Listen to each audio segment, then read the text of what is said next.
Let's start.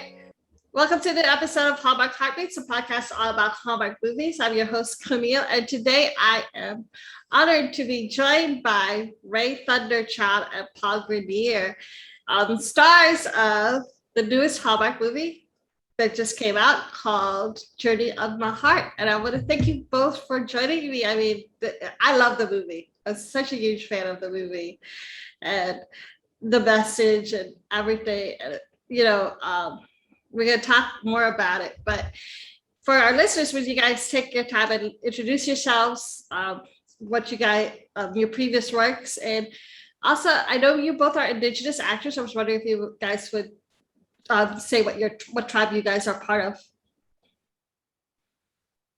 Okay. Right. Let me start, okay? Okay, here's how I do it. Tansa no ako magantik kapintok tami ko muta. Kinanas kum tana akyo kapintok tawi kawito ano muta kawaga pe big squash to sneaks ko. Ito tamo quest tan sumakawito Existe pega gito and manchos niya chihas magkakami na Ray Thunderchild dapat titan ego mawabskuya sa gimit wiko. Now, if you can understand that, you got a problem. No, just kidding. What I said in there, proper protocol for an elder to introduce himself in the language first before I do the borrowed language. Okay. And my language. That is so sweet. Wow, thank you for that. My language is the Plains Cree from Saskatchewan, Canada, and like I said, what I said on there is that I wanted to thank everybody for coming here to listen to what we have to say because we do have a story. That's what I said on there. Thank you. Thank you for sharing your language. That's beautiful. And what was your previous works, if you had, before Journey of My Heart? Some of them? Oh, I was quite a few of them, but I can't quite remember them all. Like, I don't keep track of them at all, you know. As a matter of fact, when I first started acting over 25 years ago, I used to keep all the scripts. I figured I wanted to see how many scripts I can keep. Now they became good, fire starters or campfires. They became good for that. But I stopped using them. I don't even watch myself on TV. But I had to watch this. I don't. I'm my own worst critic. Understandable. Yeah, and because I just don't like to see myself. I guess I don't like how other people see me. It's a phobia. Paul? Yeah, I'm kind of with Ray on this one. I can't remember all of my credits, but Ray and I worked together on Blackstone, which was fun. And the 100. And the 100, yeah. And so we always seem to get paired up, which is pretty nice. And before filming this show, Journey of My Heart, I was actually in Australia filming a show called Pieces of Her. And that was kind of fun. Who am I kidding? It was amazing. What tribe are you part of? Oh, I'm sorry. I should have introduced myself.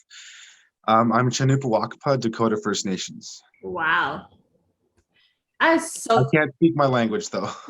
Aw. I can barely speak English.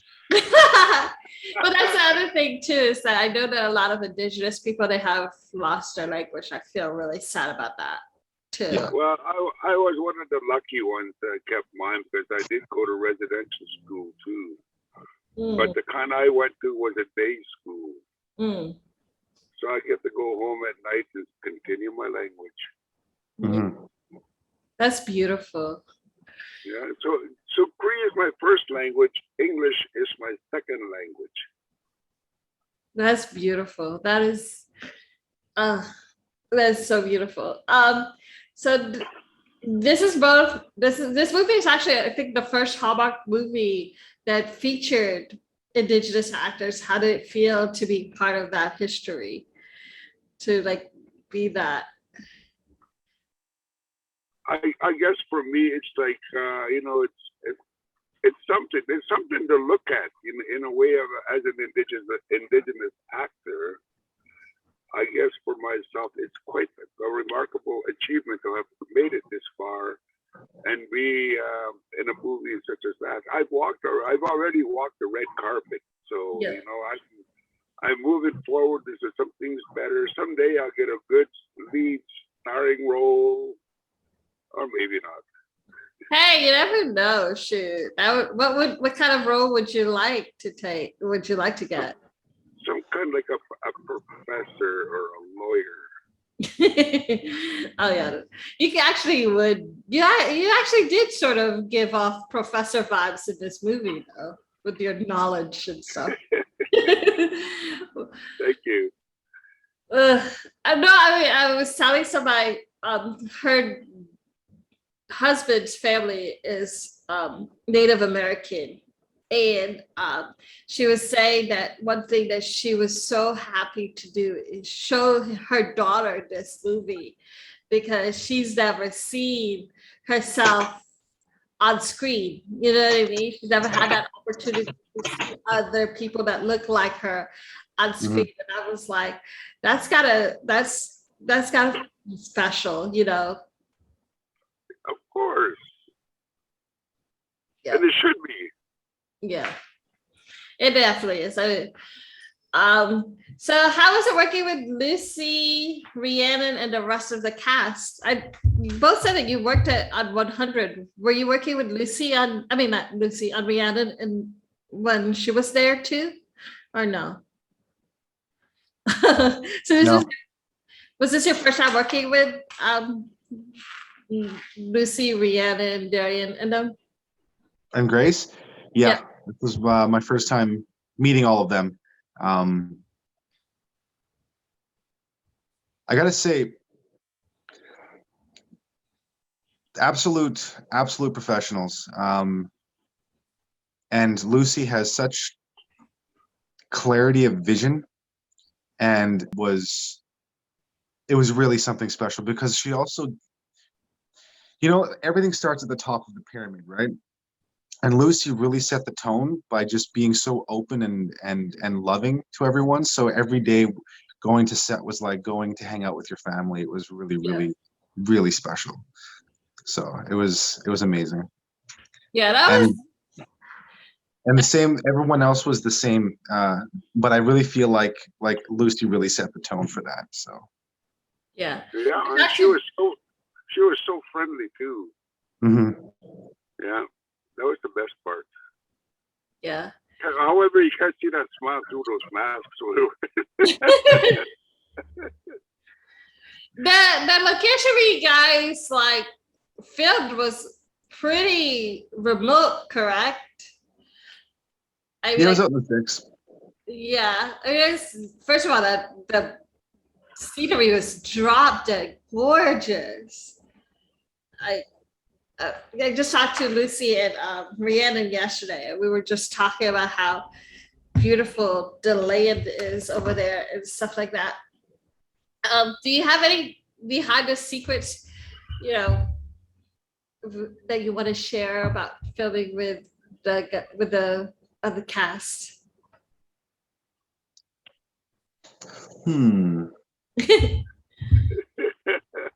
It does. It's a situational, right?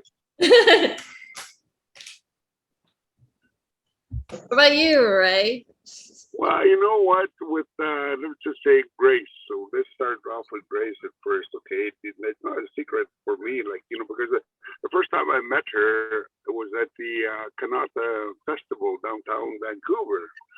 I was the master of ceremonies, and she honored me by coming to sit beside me where she wanted to learn how to be a master of ceremonies. She was taking notes on how I do it. And it's just like you and I talking right now. It's just normal for me to grab that microphone, and once I grab that microphone, I'm totally different. Even my wife told me once. She said, sometimes when you grab that microphone, I don't even know who you are. You totally transform into somebody that teaches. Wow.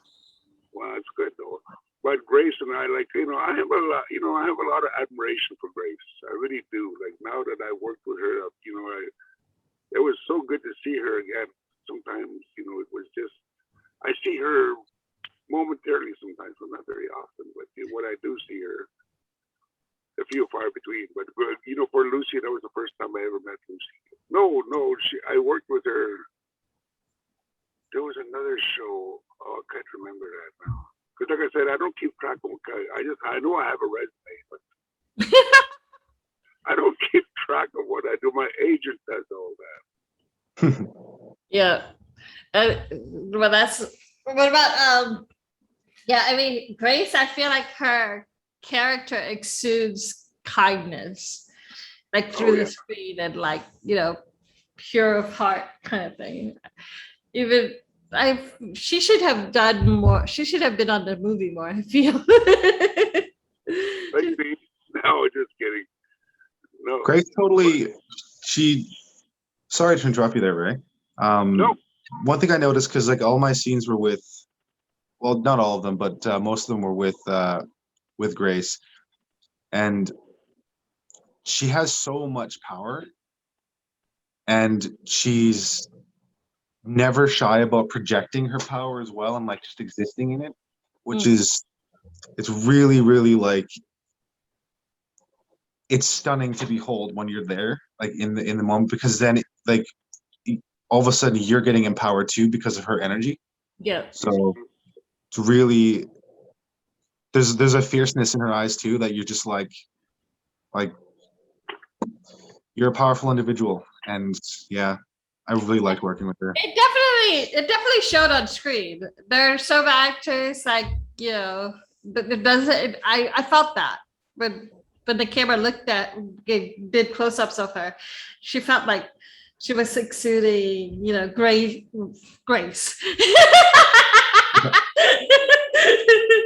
And power. The name fits. Let's just put it that way. Even because it's peaceful, Mm-hmm. I kept mistaking her name for Grace Love, or I did not realize it was Grace Dove. Is that her real name? Or is that just her screen name? Yeah. Is it Love or Dove? It's Dove. Okay, that's what I thought. Well, what was your favorite part of the whole experience filming the movie? Mine was receiving that eagle feather from Lucy and the crew. They came there. That eagle feather I was using on that scene, and my niece put beadwork on it. So I have it sitting in front of my TV, and my wife says, usually you're not a very sentimental kind of person, but why you put it there? So why not? It looks good there. Beat it. It's already done, and it's going to be there forever. Yeah. I got that feather from that eagle they were using in that show. Wow. What was the name of the eagle? It's quite an honor. You didn't meet the eagle? Unfortunately, I didn't. I went up there and I looked at it. But like I said, when that feather fell off, that's when Lucy came and gave it to me. And I think it was after the scene, right? I don't remember. I think she gave it to you when we were just got out of wardrobe and hair and makeup. We were waiting to go on the set. Well, that's the same feather that was on the scene anyway. Yeah, I'm pretty sure. Was a lot of the scenes that you had where you were explaining the significance of eagles and eagle feather to Abby, was like all that, was that real, like really based on Native American legend kind of thing? I actually looked to find that the Eagle and the Moon, to see if that was an actual book, but I didn't see it as a book, but I did see a YouTube video saying that it was based on a Native American myth or something about Eagle and the Moon. But well, it's like I said on my roll on there, the eagle feather is very highly praised in the culture that I come from. Okay, because the eagle feathers or the eagles are the ones who fly closest to the creator. Yeah. And this is a short story I like to share sometimes about my late father when we buried him. And there's never been eagles around our area, but as soon as we buried my grandfather, looked up, saw an eagle up there, Wow. flying higher and higher till it disappeared. Wow. Well, that's to us we took that, so we started singing a song. There's a certain songs we sing for that. Actually, when speaking of the eagle feather and the story, Ray was kind enough to teach us all about the different length sides of the eagle feather and the length and what it means in his cultural, his tribe. And Lucy was sitting there with us in a big circle. I believe it was that the picture that you posted? Yeah, and it was my first time hearing that story, so thank you, Ray. Yeah, you're welcome.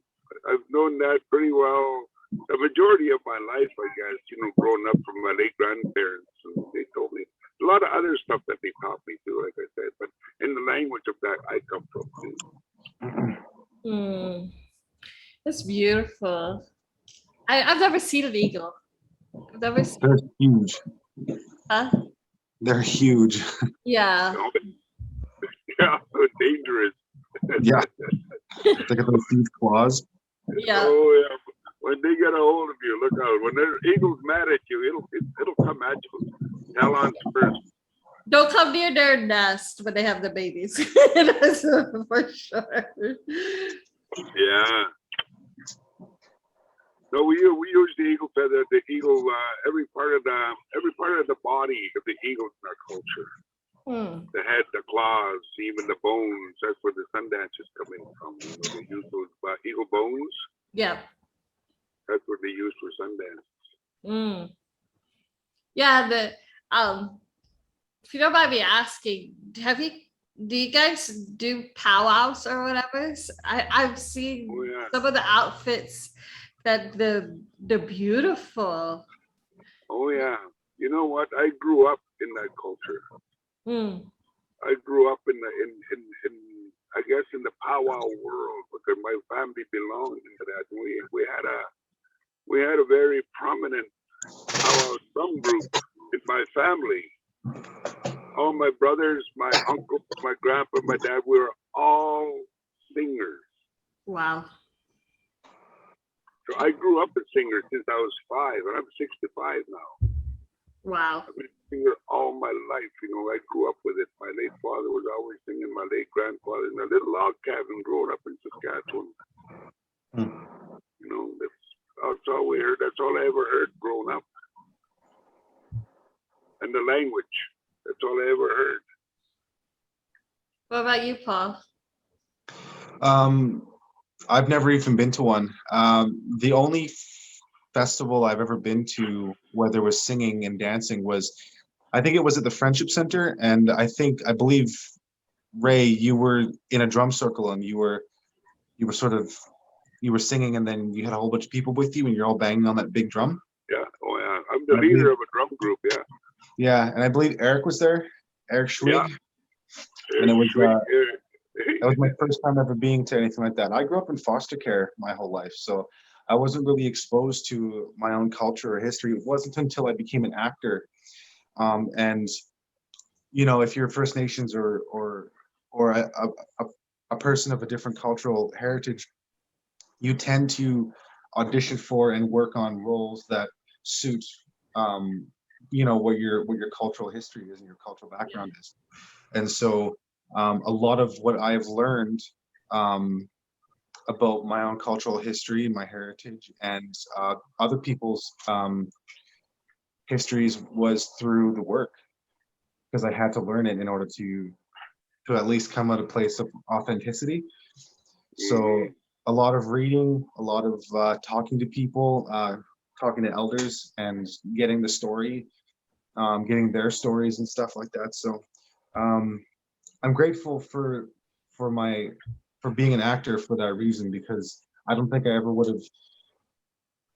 have sought out my cultural heritage if it weren't for acting, because it just wasn't a part of who I was growing up. Yeah. So, I grew up in foster care too. And oh, really? I was raised by a Black family. And I love my family very much. But that is one thing that I got away. I was taken from me too, was I'm Filipino and I don't know my language. I don't know a lot of my culture kind of thing. I was raised in a Black household, so I know more about, their culture, their stuff than my own. And really, when I moved back to my parents' house at 18, and here in Hawaii, we have a lot of Filipino population. That's when I got reintroduced to my own culture kind of thing. But I still, in a way, feel like I stand out because I still don't speak the language. A lot of things are still a mystery to me that, we take for granted or whatever. I totally agree with that because I grew up in a lot of like short-term foster homes, for whatever reason. But the one thing that I noticed, and there was some decent foster homes, some not so decent, but um, there's no question and there's no doubt in my mind that there's a lot of love for us and that we're viewed as like, because my brother was in foster care as well and it's my twin, um, and we were uh, clearly loved, but at the same time that sense of you just not belonging doesn't go and it doesn't go away, and you can pretend like it does, but I was never at peace with that for some reason. I don't know why. And I would fake it during Christmas and events and stuff like that. But yeah, for some reason I just didn't. And it wasn't until I met my partner, who's currently in Vancouver, that I feel like I'm truly home. You know? Yeah. So it's really weird. Sorry, I didn't mean to drag that down a little bit. No, this is No, that was good, man. That's good. That's good. It's really good to hear that. Because I, for one, let me tell you something. I, for one, is very, very fortunate to be raised by both my parents, both my grandparents, on both sides, and then all my aunts and all my uncles. And Yeah. I come from a huge family. I come from a family of 12, 6 boys, 6 girls, and I'm the third oldest of the whole litter. And I have one sister a year younger than me. But now there's 9 of us now. 3 passed away so far, along with my father. And one of them was about 10 years ago, my baby sister passed away. And then this last year, on April 4th, one of my brothers passed away from COVID in Washington. Well, Just this April 17th, they buried my baby brother. Died of COVID also. I'm sorry to hear that, Ray. Yeah, it's really taken a toll on all of us. It creates, then I had to talk to my family after that, let them know that COVID is real. Go get immunized. yeah. Because they were one of those ones that were against the needle. Yeah. And it took something like this to awaken all my family. Yeah, sadly, that statistically Native Americans had COVID affected them the most in the United States and stuff. And pretty much Black and brown people and stuff, but it sucks. You know what? We the indigenous people, the original land keepers, we do have a lot of medicines that work for us. Mm. And fighting against a lot of that. Yeah. And let's say something like myself, just recently in March 8th, I've been in perfect health until I had a heart attack. Oh. Yeah, so it's been like a rough ride for me for the past couple of months now. kept getting triggers like that. Was I'm not even supposed to drive, and I'm still driving. I hope you're better. Oh, I'm getting, every day gets a lot better for me. I'm not one that every day, everybody keeps telling me rest.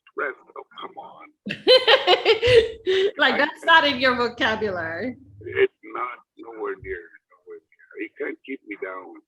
Yeah. Mhm. That's what my wife always says, you're a hard man to keep down. I've been an active person all my life. And that's how I'm going to die. We want you to stay alive for as long as you can. Oh, same here. You have so much knowledge, I feel. Yeah. But we touched upon this earlier. We wanted to ask. Earlier this year, we found the graves of. God, I hate talking about this because I always cry. But we found the graves of the children under the residential schools. Ray, I'm so glad that you got away from that. And so did you, Paul. I mean, foster care wasn't exactly ideal either. But do you guys know anyone who are survivors personally, and how can we help as look outsiders? I didn't even know about residential schools, and I feel like so bad that I didn't know all this time. How can we help, if anything, with that, with survivors, with looking, with anything? Just listen to them. That's all. They have a story to tell. Listen to them. There's nothing you can do to fix that, only because you weren't there. Yeah. And so therefore, listening to them, sometimes just getting it off their chest is a big healing process. Talking about it. Sometimes some of them won't open up. Yeah. But there are some people who want to heal. I have many, many stories about myself, even in day school.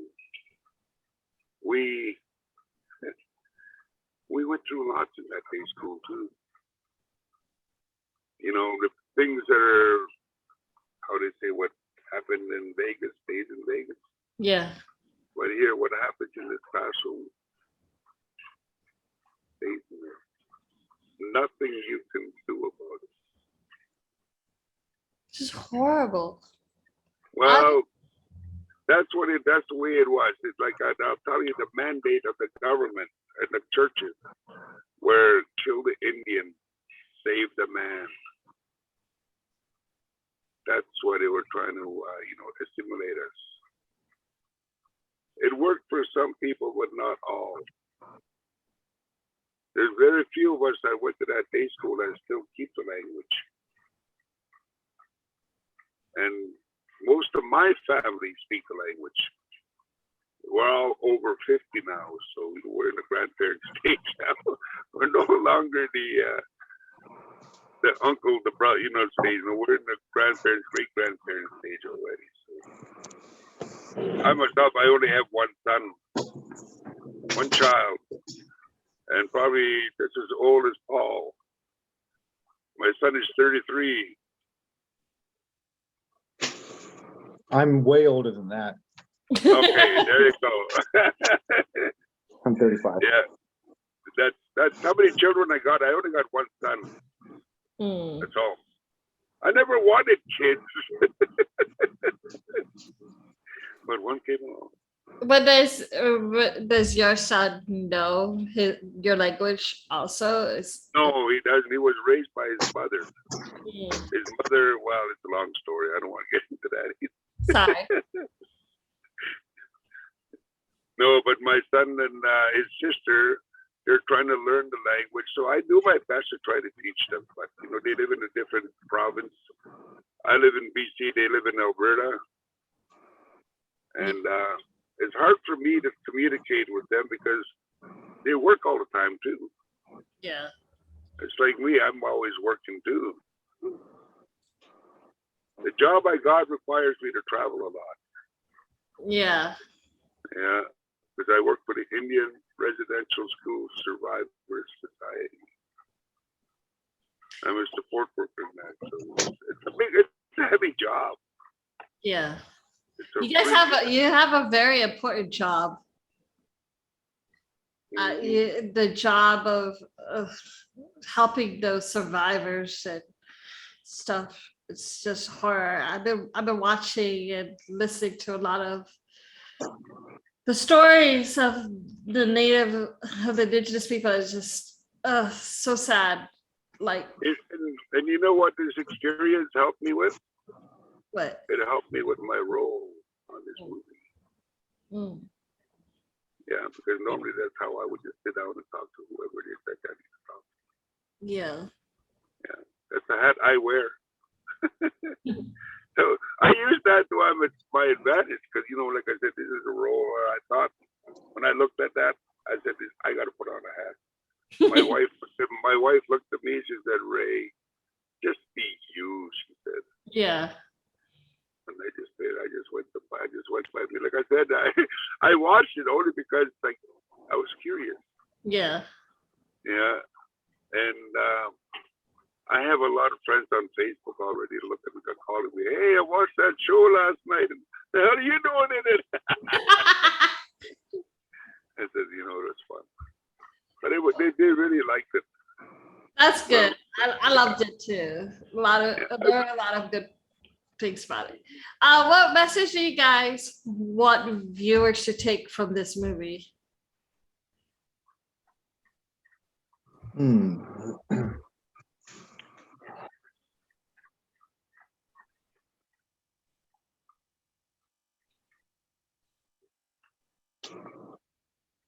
You know what? I guess for me, like with that young lady, had a vision of finding these beetles, and she went ahead, went through everything to get to see her vision. Mm-hmm. It said like this show is all about having a vision and following up with it. Following through with it. Yeah, follow through with it, and you'll end up with a good result. Always, don't follow your gut; just follow your vision. Mm-hmm. Trust yourself. Yeah. You have any other projects coming up? Both of you guys? None for me right now, no.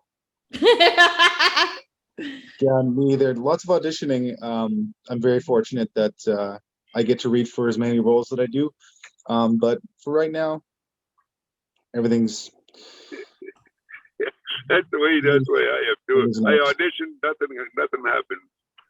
I guess I just don't have the look. I'm hoping to see more of you guys. I mean, you guys are you have such powerful messages, and I'm so honored and so grateful to be trusted with your stories. And thank you, Paul. I mean, really, your story about being a foster care really touched me and stuff, because like I'm there. I'm there, I aged out of foster care when I was 18, and I'm still like learning, I guess, my own stuff. And I still don't know the language, I wish I did, but. Never too late. Yeah, I know, it's never too late. My parents tried to teach us, it's trying to talk to us and stuff. I love my foster parents. I don't regret them. I lived with them for 7.5 years, and there's nothing in this world that could happen that would make me not love them. But that is one thing that I wish that I had too. It's my experience with my culture, and stuff. And so, Mr. Ray, thank you so much for like speaking your language and telling us your story. And it's an honor. And I hope you have the greatest health, because I don't want you to leave this earth too soon. Trust me, me neither. I'm carving this totem pole right now. I need to finish it. Okay. Thank you, guys.